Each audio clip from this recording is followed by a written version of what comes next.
A gente segue aqui, eu queria abrir a coluna aqui da Mônica. Primeiro eu Eu tenho queria, essa. sabe, antes, posso fazer uma Pode. observação Você pode sobre. tudo aqui, rainha. Você pode tudo que você quiser. Não, essa questão de como o Lula tratou a Anísia, né? Eu até fiz nota na coluna, né? Falando que a Anísia estava super chateada e tal. Mas aí eu já acho que é uma questão que eu acho que o Lula se permitiu fazer isso, não porque ela é mulher, né? O Lula já foi grosseiro, já foi deselegante com vários assessores, e muita gente rememorou quando ele demitiu o Cristóvão Buarque por telefone, né? Vocês se lembram disso, né, Josias? A gente é daquele tempo, o Cristóvão até muito bem-humorado e com senso de oportunidade, ele pediu para tirarem a foto dele no momento em que o Lula ligou para demitir. Ele já sabia que essa demissão viria por telefone, foi uma demissão super grosseira, uma queimação em público. Eu acho que aí não entrou o elemento ser ou não mulher, né? Entrou esse elemento de deselegância que eu acho que não que o presidente Lula tem em alguns momentos com relação a algumas pessoas. E, curiosamente, é tão cuidadoso com outras, né? Eu me recordo quando teve a demissão do Silvio Almeida, e eu também fiz essa notícia na Folha de São Paulo, publiquei, o Lula estava preocupado com o Silvio Almeida, né? Quer dizer, demitiu corretamente, porque aquelas acusações eram ele não poderia ficar no governo, mas ligou para pessoas em São Paulo para que amparassem o Silvio, para que ele não ficasse aí na chuva, na Rua da Amargura, que ele tinha o direito de se defender, etc. E as pessoas, de fato, deram a mão ao Silvio, algumas pessoas, né? Então, é curioso essa personalidade um pouco contraditória. Mas no caso da Anísia, o Josias, eu acho que sendo homem, ele faria a mesma coisa também, porque ele já fez, já tem precedente, né? Ó, fala, E o não tô. histórico é Volta, histórico de Josias, deselegância. não ouvi o começo, estava desligado, retoma. Não, a Mônica tem toda a razão. O histórico de deselegância do Lula, de frituras e tal, é grande, né? Mas nessa gestão, em que havia uma discussão muito grande em relação à participação feminina no primeiro escalão, ele cometeu dois deslizes, a meu juízo, muito graves. Foi esse com a Anísia, né? Que o presidente tem todo o direito de demitir quem ele bem entender, nomear quem achar mais conveniente. Agora, tem que ter uma liturgia qualquer, né? E ele tinha feito algo muito parecido com aquela ministra do esporte, né? Me foge o nome Jogadora dela de agora. futebol. Ai, me fugiu o nome dela Jogadora de também. vôlei, A né? Moser, Ana Moser, Jogadora Ana de Moser. Ana Moser. E ele tratou a Ana Moser com um desapreço extraordinário, né? E tirou Estamos uma voltando, campeã olímpica Josias. para botar um goleador do Centrão no Ministério dos Esportes, né? O Fufuca. Então, acho que esses cuidados o Lula não está tendo, né? Ele está sendo desatento com uma era que não é igual a que ele enfrentou nos dois mandatos anteriores. Hoje, o debate sobre a participação das mulheres no poder e na vida da sociedade é outro, né? E um presidente tão atilado quanto o Lula deveria, acho, prestar atenção a esses detalhes, né? Sem prejuízo de substituir quem ele bem Sim. entender, nomear quem ele bem entender, né? Um elemento aqui para a gente raciocinar. Você sabe do José Crispiniano, que foi assessor do Lula por décadas, muito leal ao Lula. O Lula não fez nenhuma homenagem a ele. Nada. Ele foi embora sem falar com o Lula. O Lula não fez um agradecimento. O Lula não fez. Então, assim, claro, a Glaze, como ministra do Lula, tem que ressaltar as qualidades do Lula. Não é sempre que o Lula é grosseiro, não é sempre que o Lula é mal educado, não é sempre que o Lula desconsidera as pessoas. Muitas vezes ele é muito educado, considera muito, nomeou um monte de mulher já. Isso é fato, né? Nomeou mulheres para o Supremo, indicou, melhor dizendo, indicou a Dilma e elegeu a Dilma, prestigiou diversas mulheres em diversos momentos. Então, ela tem que ressaltar esse lado bom.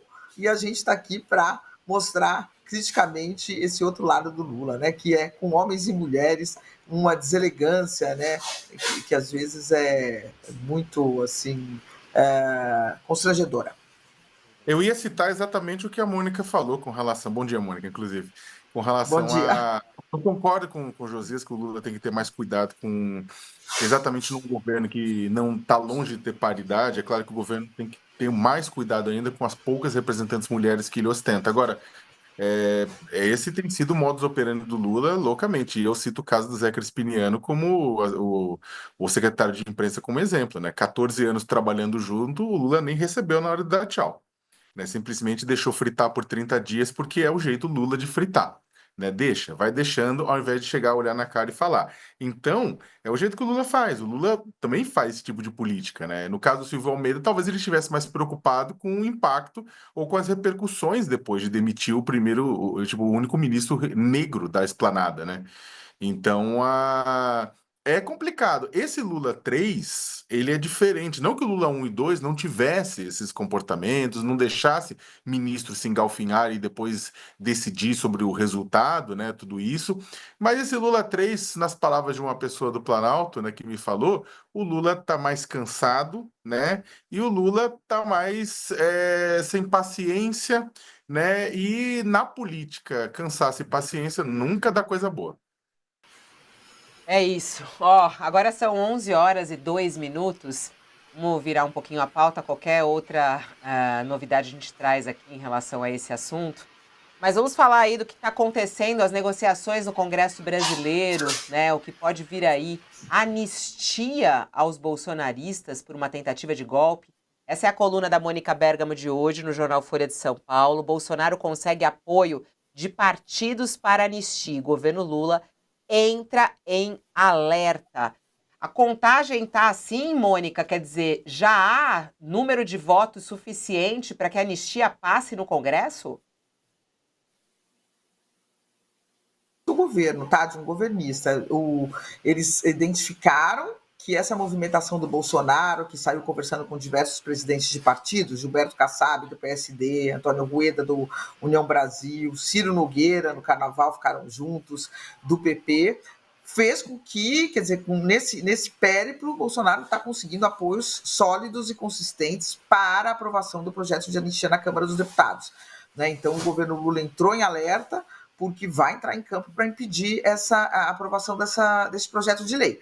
Então, qual é a contabilidade? Na contabilidade dessas lideranças governistas já existem, o Bolsonaro já tem 257 votos, que é a metade exata da Câmara dos Deputados, para aprovar o projeto de anistia. Eu fui bater essa conta com o pessoal do próprio Bolsonaro, que diz o seguinte, eles estão muito perto de conseguir isso, porque falta uma conversa com Marcos Pereira, do Republicanos, que poderia colocar 20 votos nessa cesta.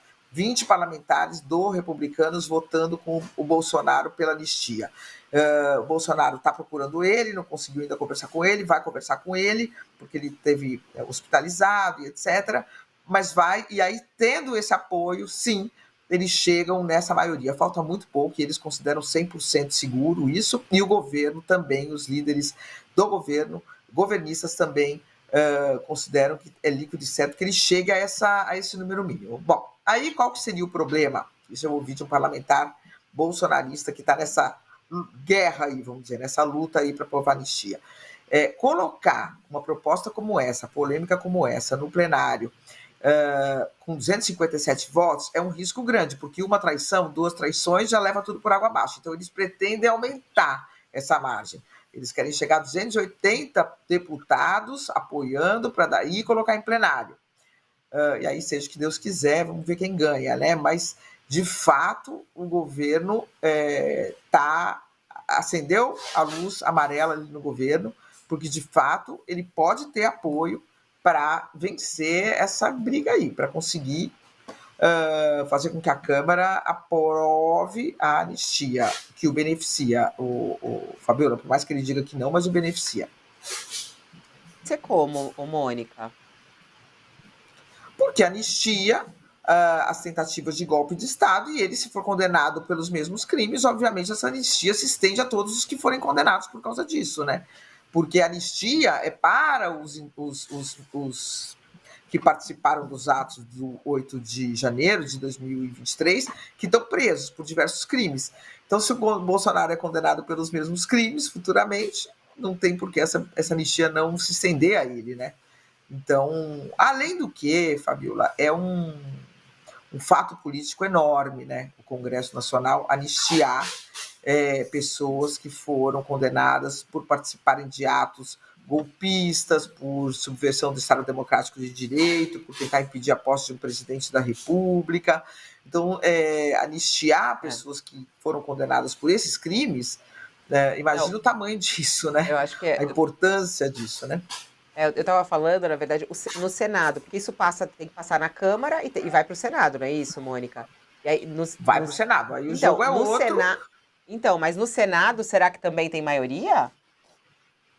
Olha, eu acho que a gente está no momento que é o seguinte, Fabiola, tanto a força do lulismo como do bolsonarismo estão equilibradas. Os dois lados têm desgastes muito grandes, né? Os dois lados estão enfrentando problemas, mas os dois lados têm muita força. Então, eu acho que nessa hora os parlamentares colocam os pés nas duas canoas, sabe? Os políticos, os partidos. Então, é isso, quer dizer, não vai o PSD inteiro votar com o Bolsonaro, mas coloca 10 votos lá, depois 10 votos para aprovar a isenção do imposto de renda, fica bem com os dois lados, né? Coloca o Republicanos, coloca 20 votos aqui de um lado, 20 do outro, e vai ficando no meio do caminho até que as coisas fiquem mais claras. O Lula está com problemas, com queda na popularidade, mas se a gente observar friamente, está muito longe do que aconteceu com o Michel Temer, que ficou lá no chão, né, em termos de popularidade, ou a Dilma, que ficou no chão. O Lula tem muita força. Né? O Lula, quando você coloca aprova ou não aprova, 45% de aprova não é pouca coisa. Né? Embora muitos desses que aprovam digam que o governo dele é regular. Então, ainda não é um jogo ganho para a direita. Então, esse centrão, vamos dizer assim, vai ficando com o pé nas duas canoas. E eu acho que no Senado esse fenômeno pode se repetir. Tem muito senador que não gostaria de aprovar essa anistia para não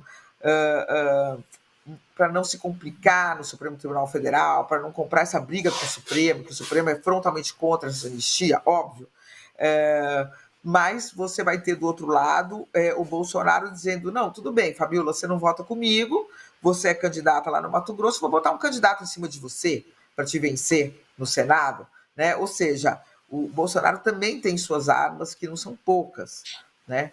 E a força política dele em determinados estados, a força política, o quanto ele pode atrapalhar. A gente viu aqui em São Paulo que se ele não entrasse na reta final, o Ricardo Nunes provavelmente não teria ido para o segundo turno. Né? Poderia ter sido derrotado pelo Marçal, foi por muito pouco, e o Bolsonaro, todos concordam, fez muita diferença naquela reta final. A omissão do Bolsonaro criou grandes problemas para o Ricardo Nunes num determinado momento aqui em São Paulo.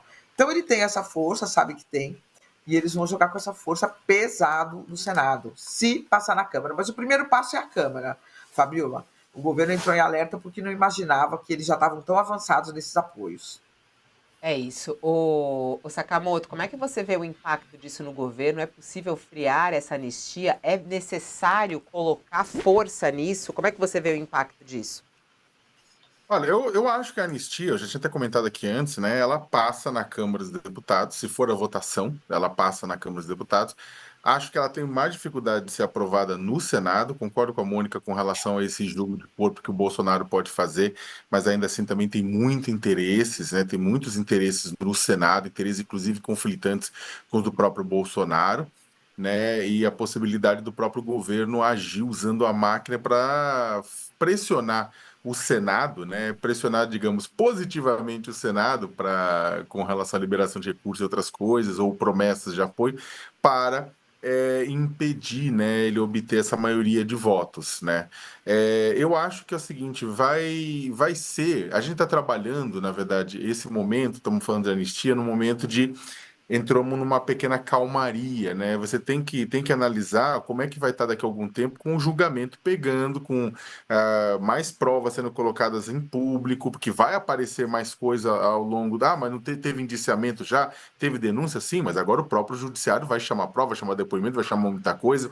Então, o Bolsonaro vai ficar também numa situação mais complicada nos próximos meses, e aí vale a pena analisar se os parlamentares, principalmente do Senado, vão no momento que o Bolsonaro está sendo colocado como criminoso público, eles vão abraçar né, o Bolsonaro ou não. A gente está no momento agora de um pouco de calmaria. A denúncia foi feita, ela ainda não foi aceita, depois ela será aceita e por aí vai.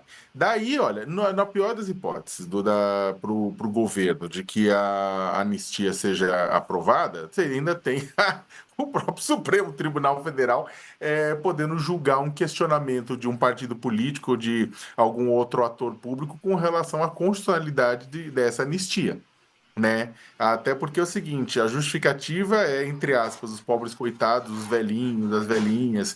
Por mais que tivemos casos como a dona Fátima de Tubarão, né, que fez o caos, quebrou, destruiu, tinha sido condenada antes por tráfico de drogas, né, que foi usada como exemplo de uma idosa, pobre idosa que foi condenada, está sendo julgada por causa disso. E aí depois você vai ver o histórico, é um histórico de desrespeito persistente à lei, né?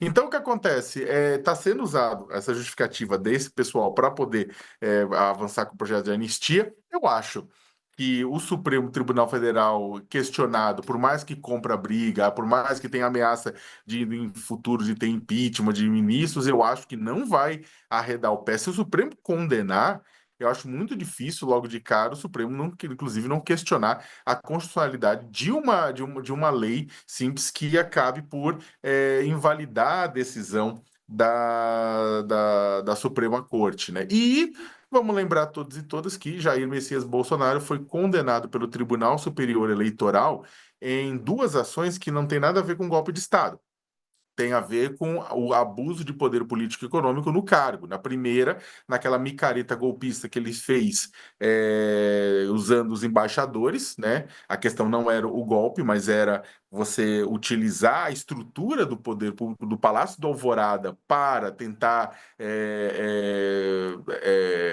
bater, né, no adversário, mas o que foi julgado foi um abuso de poder. E o segundo julgamento, que foi aquela transformação do evento do 7 de setembro de 2022, o bicentenário da independência, num comício eleitoral, tanto em São Paulo quanto no Rio de Janeiro. Também não teve a ver com golpe, mas teve uma tentativa uma tentativa não, o Bolsonaro usando os bens públicos para a sua campanha eleitoral. De qualquer maneira, ele, mesmo com a anistia, ele segue inelegível em 2026.